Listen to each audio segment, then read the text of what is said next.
Hi guys, I'm doing another tutorial today, and this one is a bit special because it's a tutorial of a palm. So I haven't taught any palms yet on this channel, but there's the basic palm, just one-handed palm stuff. And basically a palm is when you're concealing something from the audience.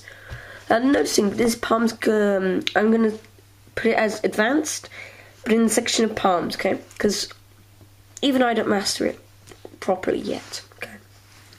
So the palm looks like this, okay? It's called the back palm, and basically, you can see my computer there, it's used as a vanish and then as a retrieval, and it's quite hard to master fully, really well. As you can see, you can still sort of see little bits sticking out, that's why I wave a bit. It's a little obvious on camera, but on real life it's a lot less obvious. So, the back palm, how it works. So we're going to zoom out here to see everything that's going on. This is what it looks like from behind, okay? So the way this works is your thumb is going to hold it at this sort of level, okay? So aligned with your index and your pinky, okay? And your index and your pinky are going to go back. Your middle finger and your ring finger are going to bend down. Fingers are going to grab the edges, warp it around, and it's just going to lift up, okay? Slowly, it is quite obvious, but quickly, it's a lot better, okay? So even from front, it looks quite good, okay? So you can use it as like an under the table vanish, so you can like put your hand underneath the table and then do the back palm and come out again, wave, and go back and retrieve it. Loads of ways of using the back palm. The way I see it most commonly used is in like, you shake the card and you transfer it to back palm. So I'll try that. I very rarely succeed. But people are going to see how it works. People less see how it works. You say, oh wait, you're already in back palm, okay? So let's just get in back palm. You reach over and like you bring a card out of thin air. That's a little less seeable.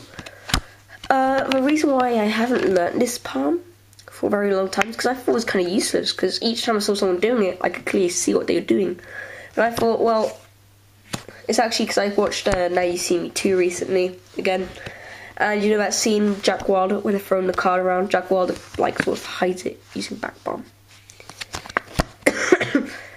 So the back palm is useful for many reasons: to conceal the palm, conceal something, to hide something. It's also useful if I don't know if you do this in England or stuff, but over here they give you a card. Sometimes they give you a card, the teachers, and you have to come home and give your parents a card because it has a teacher's phone number. And sometimes the teacher phones the parents in advance to tell them they should be receiving this card. Back palm it, okay? just reach and just back palm it and just walk in. Hi mum. Hi dad. And then you can get rid of it. Instead of just throwing it to the bin, because you're going to get in trouble for that. So yeah, it's a useful palm, okay? Now, how to get into it quickly, okay? That. It's going to take some practice, obviously. I don't actually like take these two away, bend, and then pull, okay? I just bring these to the side instantly, okay? I do that automatically to bring it back. Okay, sometimes it's going to pop out like that, okay? But otherwise, it's quite easy. Now to get it forward again, at the beginning, it's going to sort of pop out. It's going to like popping out when you're in the middle of doing it. But it's just quite simple. You just bring the whole hand forward, grabbing it with your thumb, catching it again. Very easy move. But advanced in the palm section. For some people, it's going to be a really easy one to learn. Others, it's going to be a lot harder. So, the front palm, I can't do this because my hands are tiny, so you can kind of see it here. So that's why I decided to, in the end, learn the back palm. Hope you like the tutorial, guys. See you next time.